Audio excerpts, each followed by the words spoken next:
Dear students, good morning, very good morning to you all. Today, we are going to see the supplementary reading from Unit 5, the singing lesson for 11th standard. Due to want of time, நேரமின்மை காரணத்தாலும் உங்களுக்கு நாளை unit 5 இருந்து October monthly test இருப்பதாலும் நான் இந்த கதையை வரிக்கு வரி உங்களுக்கு விவரித்து கூற இயலாமல் இருக்கிறேன். ஆனால் இந்த கதையின் சுருக்கத்தை உங்களுக்கு நான் விளக்கி கூற விளைகிறேன். Please listen. In the short story, The Singing Lesson, written by Catherine Mansfield, the story traces the one-day experience of the protagonist, முக்கியமான பாத்திரம், கதாபாத்திரம், மிஸ் மெடோஸ் அவர்களுடைய ஒரு நாள் அனுபவம் என்ன என்று இந்த கதை விவரிக்கிறது. அந்த ஒரு நாள் எப்படி ஒரு தாக்கத்தை அவள் மீது ஏற்படுத்தியது, அதனால் விளைந்த பாதிப்புகள் என்ன என்பதை குறித்து இந்த கதை விளக்குகிறது. Miss meadows worked at a school as a music teacher, teaching students to express their emotions through music. இசை வழியாக உணர்ச்சிகளை எப்படி வெளிப்படுத்துவது என்பதை கற்றுக் கொடுக்கும் ஆசிரியையாக அவள் ஒரு இசையை கற்றுக் கொடுக்கும் ஆசிரியராக அவள் பணிபுரிந்தாள் அந்த பள்ளியில். However, on one sudden day, ஒரு நாள் திடீரென்று her day-to-day cheerfulness disappeared when she received a letter from her fiancé, Basil. அவளுடைய காதலன், அவளுக்கும் அவனுக்கும் கல்யாணம் நிச்சயிக்கப்பட்ட காதலன் பேசிலிடமிருந்து வந்த ஒரு கடிதம் அவளை மிகவும் வருத்தத்தில் தள்ளியது, துக்கத்தில் துயரத்தில் ஆழ்த்தியது. Why? The letter claimed that Basil regretted the idea of marrying her. அவளை கல்யாணம் செய்து கொள்வது என்ற அந்த எண்ணத்தை பற்றி அவன் வருந்துவதாகவும் அந்த கல்யாணம் நடக்காது என்றும் அவன் எழுதியிருந்த கடிதம் மிஸ் மெடோஸை பாதித்து துயரத்தில் துக்கத்தில் ஆழ்த்தியது. And Miss Meadows became miserable on reading that. அந்த கடிதத்தை வாசித்து அவள் மிகுந்த துக்கத்தில் ஆழ்ந்தாள். And Miss Meadows became miserable on reading that. Throughout the lesson, her head was stuck in the letter, unable to move past it. அந்த கடிதத்தையும் ஒதுக்கி தள்ளிவிட முடியாமல் அதை பற்றியே சிந்தனைகளில் மூழ்கி போனாள். And this sudden behavior put a strain on her students and on the lesson. இந்த தாக்கம் அவளுடைய மாணவிகளையும், வகுப்பறையில் அவளுடைய மாணவிகளையும் பாடத்தையுமே பாதித்தது.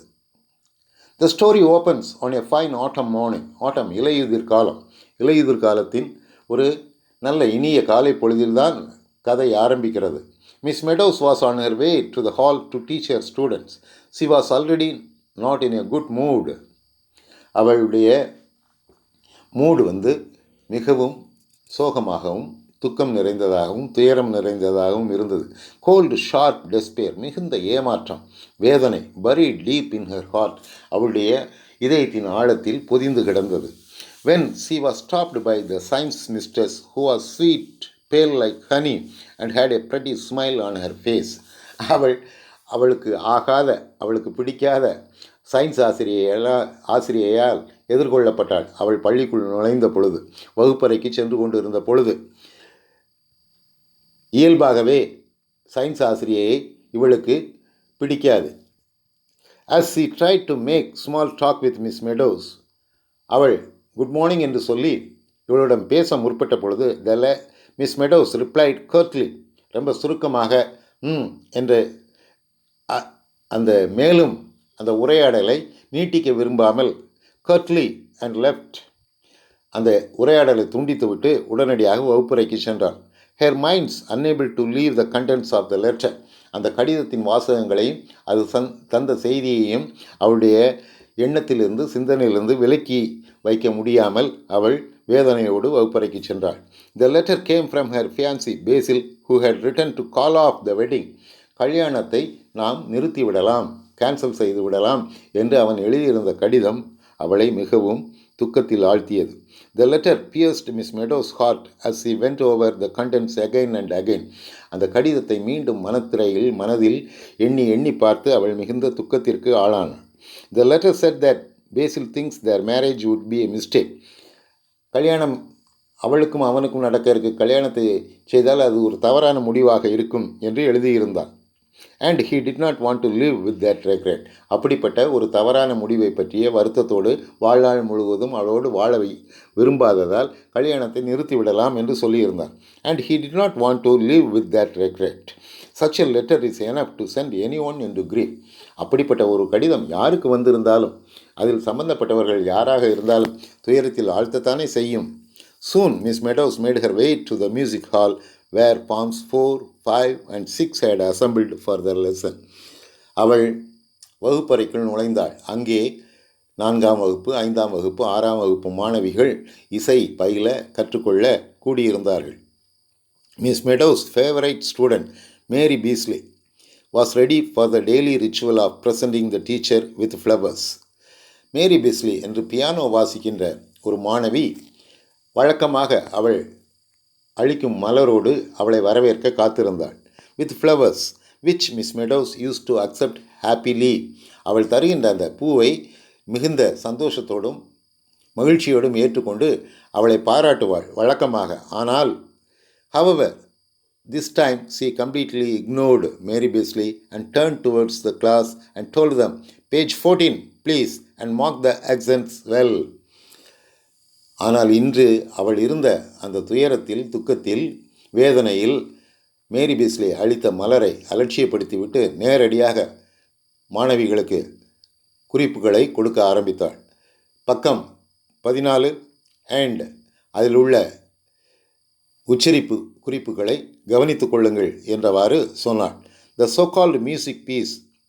அப்படி அவள் சொன்ன அந்த இசை குறிப்பு வந்து எ லேமெண்ட், துக்ககரமான சம்பவங்களின் போது பாடப்படுகின்ற வேதனை நிறைந்த வேதனையை வெளிப்படுத்தும் ஒரு துக்கமான பாடல்.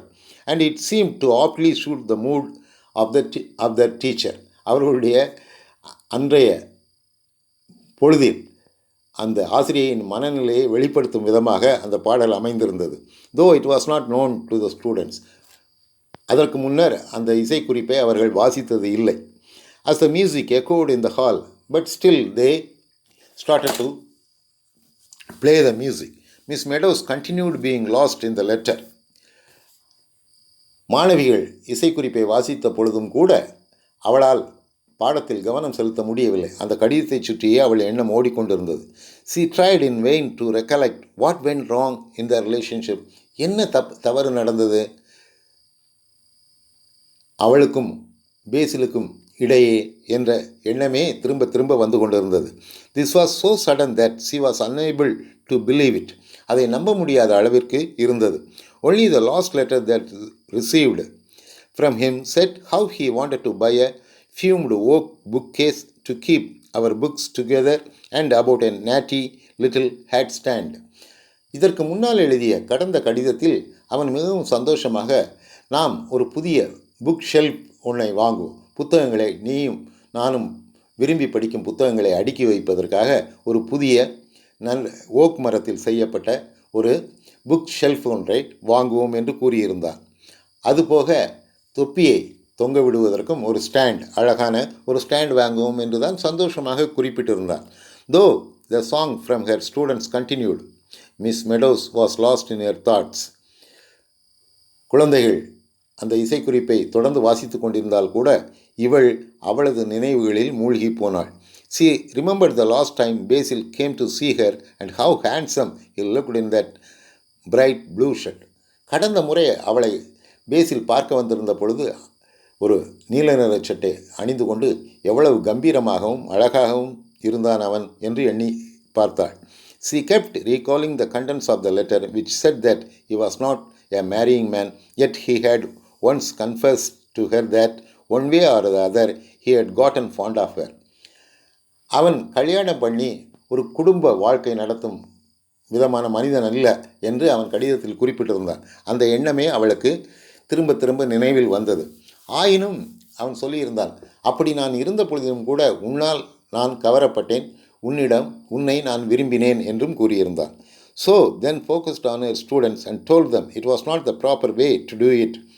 திடீரென்ற உடனே விழித்து கொண்டு குழந்தைகள் வாசிக்கின்ற இசைக்குறிப்புகளில் கவனம் செலுத்தி it is not the way to play, இப்படி வாசிக்கக்கூடாது. She asked them to put expression to the song by feeling the sadness, grief and sorrow. அந்த துக்கத்தை, துயரத்தை, வருத்தத்தை அவர்கள் உணர்ந்து அதை வெளிக்கொணரும் விதமாக வாசிக்க வேண்டும். They must break on the last line. அந்த கடைசி வரி வாசிக்கும் பொழுது as if they were fading away to die, அனைத்திலிருந்தும் விலகி சாவின் ஓரத்திற்கே சென்று சாகப்போவது போன்ற உணர்வை வெளிப்படுத்தும் விதமாக அழுத்தம் கொடுத்து வாசிக்க வேண்டும் என்று கூறினாள். Miss meadows then realized with a start that she would not be able to face her students and her colleagues, especially the science mistress, once the news of her marriage broken off was spread. உடனே அவளுக்கு ஒரு எண்ணம் மனதை தாக்கியது. இந்த கல்யாணம் நடக்காது என்று சொல்லி நின்று போன கல்யாணம் அனைவருக்கும், உடன் பணிபுரியும் ஆசிரியர்களுக்கும் மற்றவர்களுக்கும் தெரிய வந்தால் எப்படி அவள் இங்கு மற்றவர்கள் முகம் காண முடியும், மற்றவர்களுடைய முகத்தை பார்த்து பழக முடியும், பேச முடியும் என்ற எண்ணம் அவளை தாக்கியது. she would have to leave to fade away. இங்கிருந்து அவள் விலகி காணாமல் போய்விட வேண்டும். while she was thinking this, இதை பற்றி அவள் யோசித்து கொண்டிருந்த பொழுது a door opened and a little girl in blue walked up to her. அறையின் கதவு மெதுவாக திறக்கப்பட்டு ஒரு மாணவி உள்ளே வந்தாள்.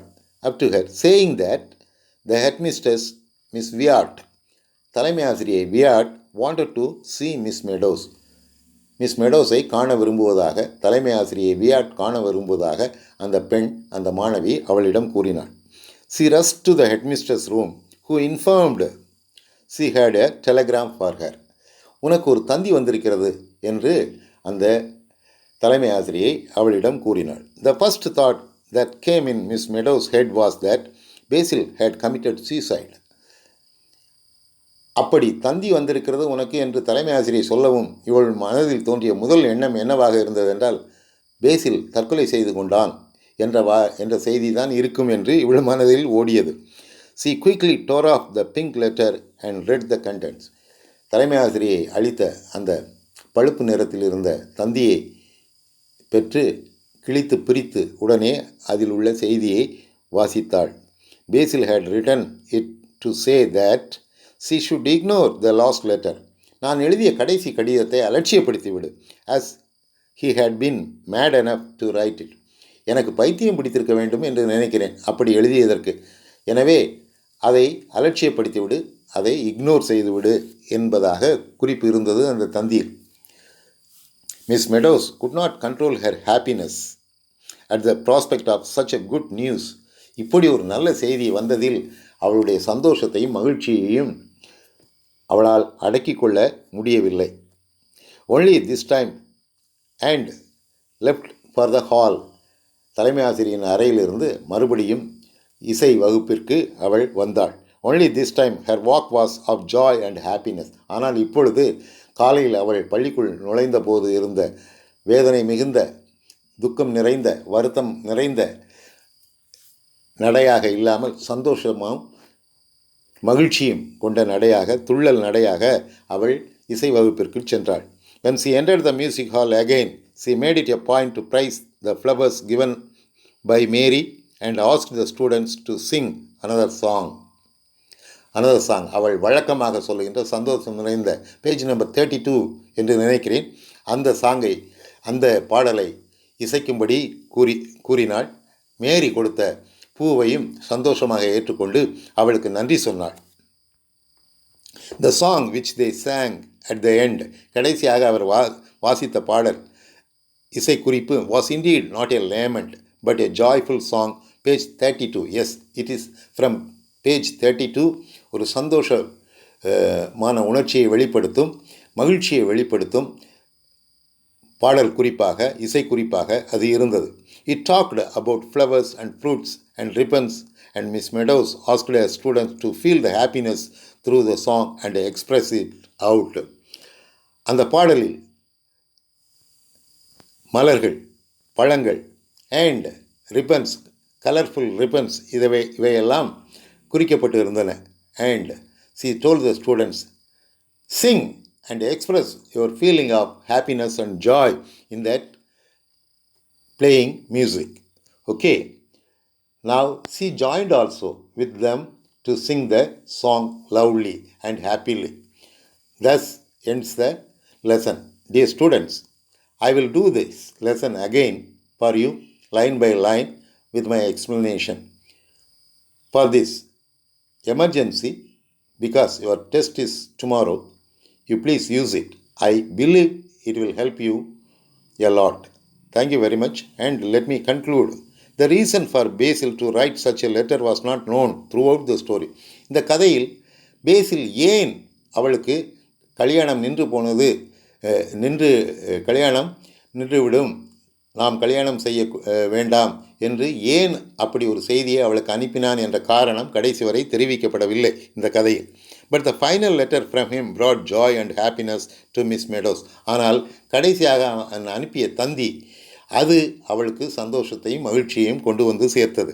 Her life around Basil seemed to be a happy one when she played the joyful song at last. அவள் அந்த தந்தியை பார்த்துவிட்டு மீண்டும் வந்து அந்த இசைக்குறிப்பை, சந்தோஷம் நிறைந்த இசைக்குறிப்பை வாசிக்க சொன்ன பொழுது அவளது வாழ்வு அவளுடைய காதலன் பேசிலோடு இனிமை உள்ளதாக காணப்பட்டது.